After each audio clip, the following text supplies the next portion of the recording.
Hello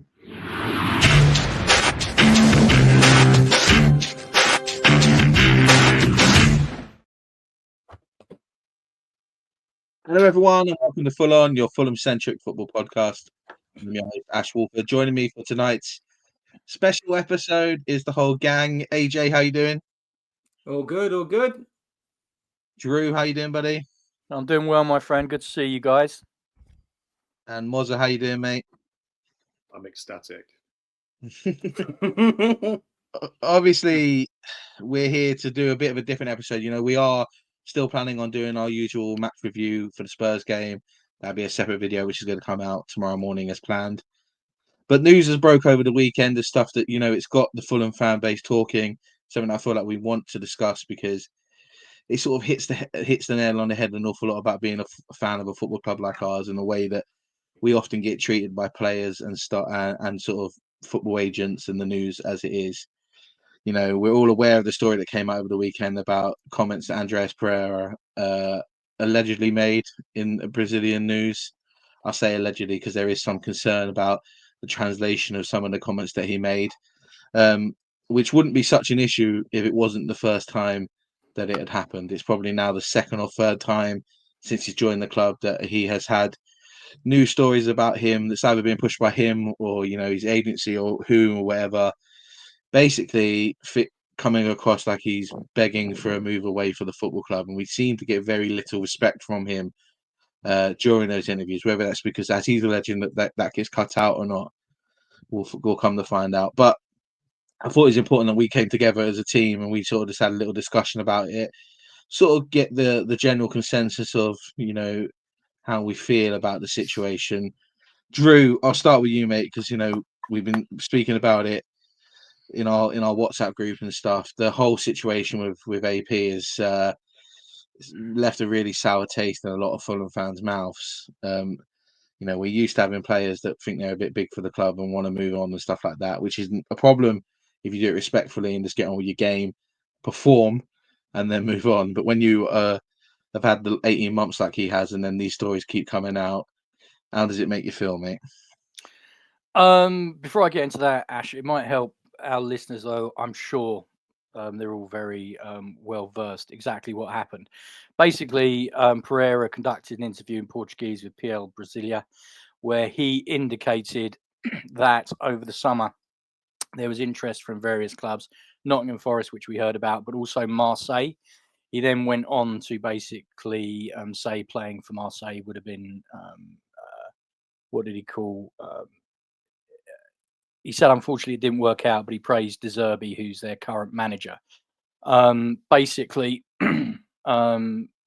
indicated that he'd be open for a move abroad to Marseille or from Fulham. As you can imagine, it went down like a lead balloon. We have talked on this podcast, and our regular listeners will know that those of us who do not put all their stock in stats and KPIs have consistently said that Pereira's performances on the field do not seem to match the statistical analysis. Anyway, the reaction, and I think generally universal to Pereira's comments, has been super critical from Fulham fans far and wide. It was obviously we had played Spurs at the weekend. Now, I will happily be corrected if I'm wrong, but I didn't hear that Pereira was on the injury report on Friday. Then all of a sudden, he is not in the team. Hell, he's not even in the squad. Silva comes out and says he hasn't seen the interview, but Pereira's dealing with effectively an injury. Now, I am not going to go behind what Marco Silva says, and I completely understand why he wouldn't want to air any dirty laundry in public. But I also know that Marco Silva is obviously Portuguese. He speaks Portuguese. Pereira's interview was conducted in Portuguese. Silva is not an idiot. I cannot for 1 minute think that Silva was oblivious to the reaction to Pereira's interview from Fulham fans far and wide. As for Pereira himself, I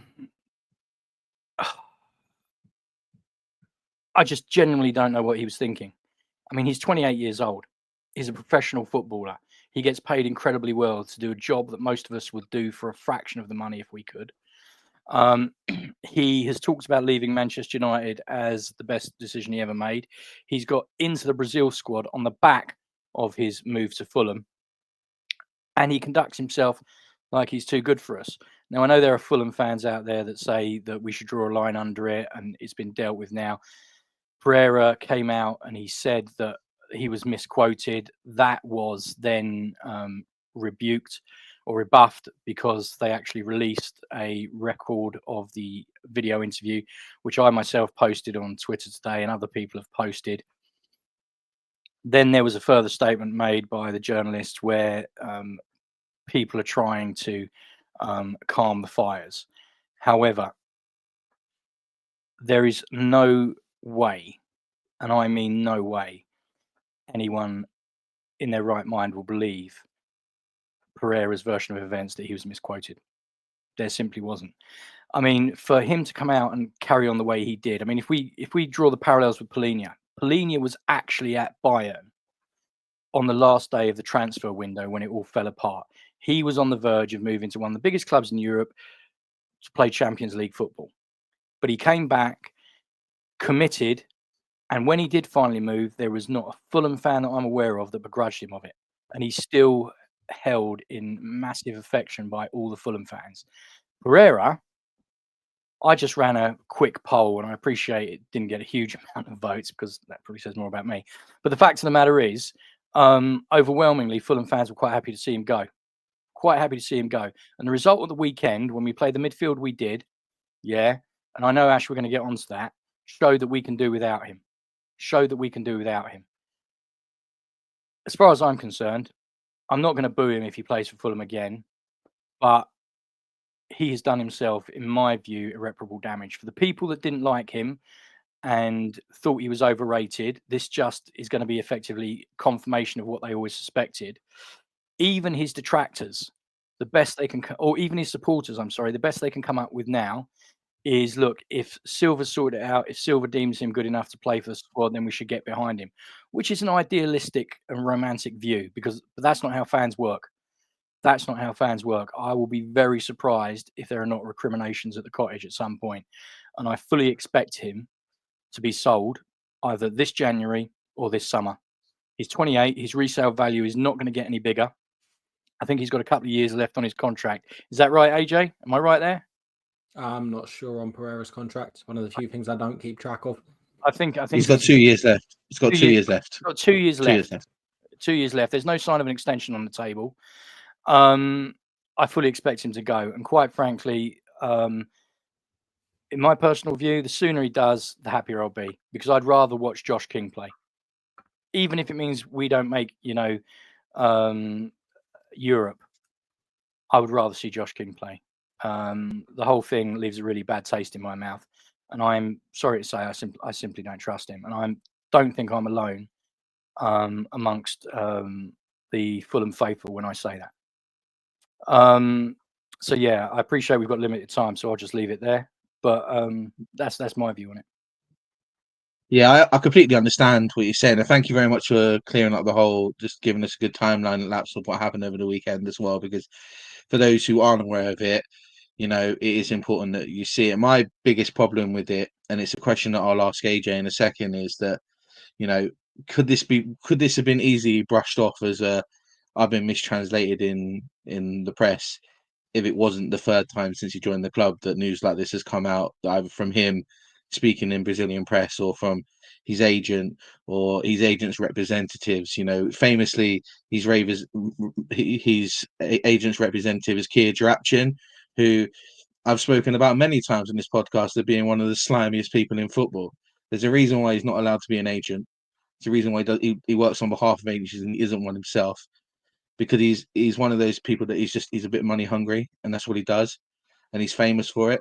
And we probably cashed in a bit with him because probably he's one of the reasons why Andreas Pereira ended up at Fulham in the first place, because he was sold to Fulham through Kia Jarapchin. But it's not the first time, that he's done this in the press for any of his players that he's representing, let alone Andreas Pereira.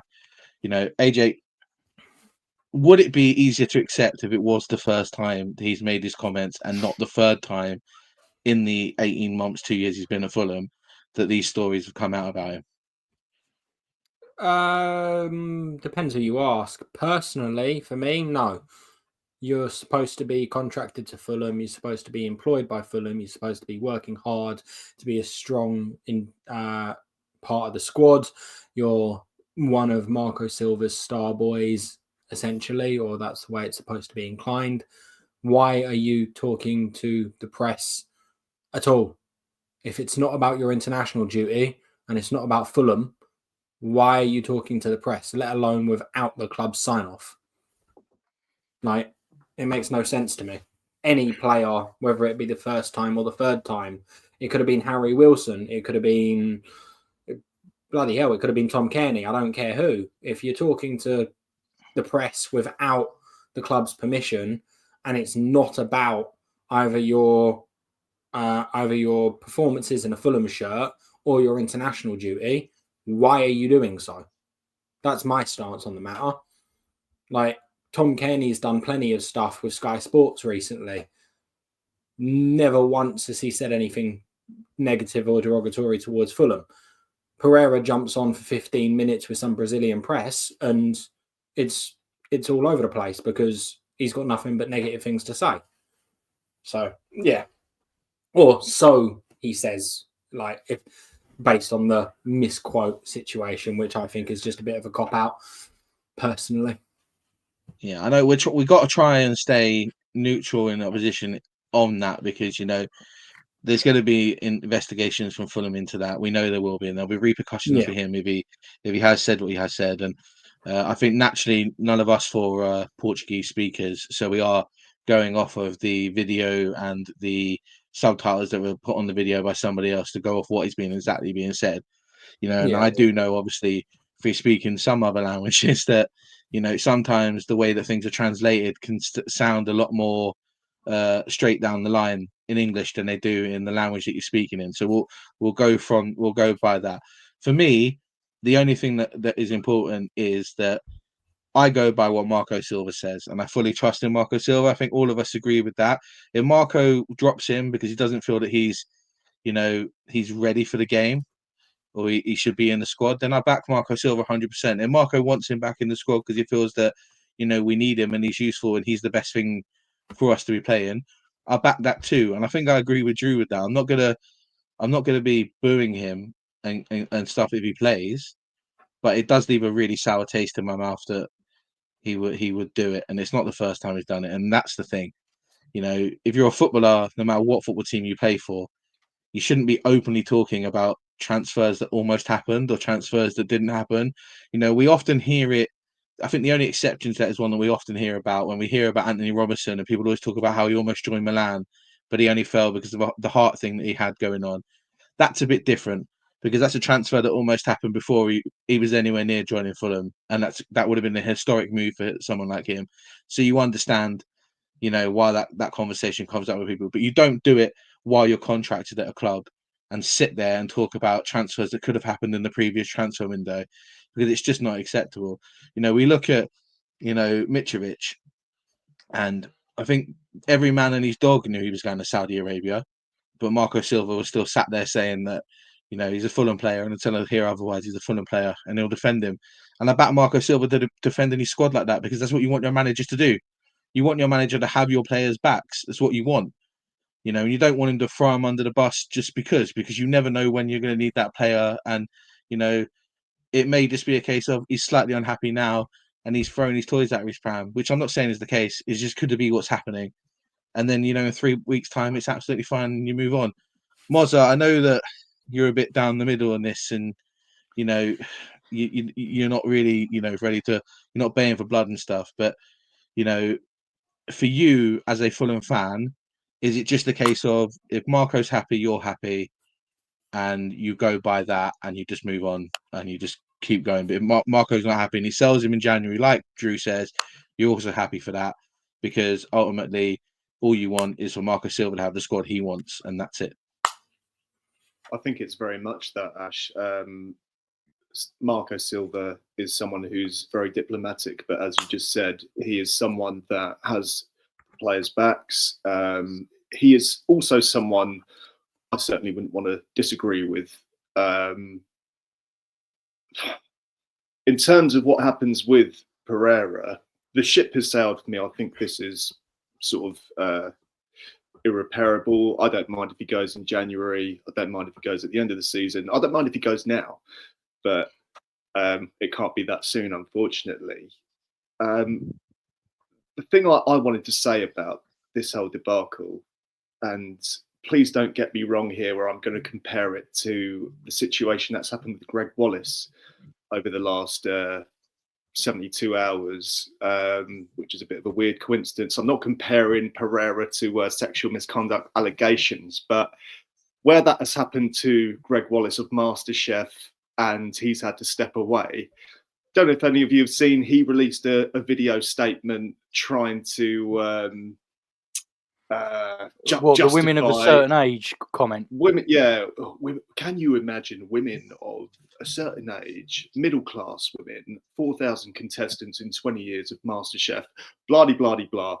And it was a car crash, and it just made things worse for him. Now, the only reason why I bring that up as an example is because where Pereira's released his Instagram story or statement saying, "Oh, this has been taken out of context" and all that, I think it's just made it worse, and it's made it more eyebrow raising. It's just made life more difficult. I think he should have been a bit quieter, or well, totally silent, in fact. And the best he could hope for is to go down the Winchester and wait for things to blow over.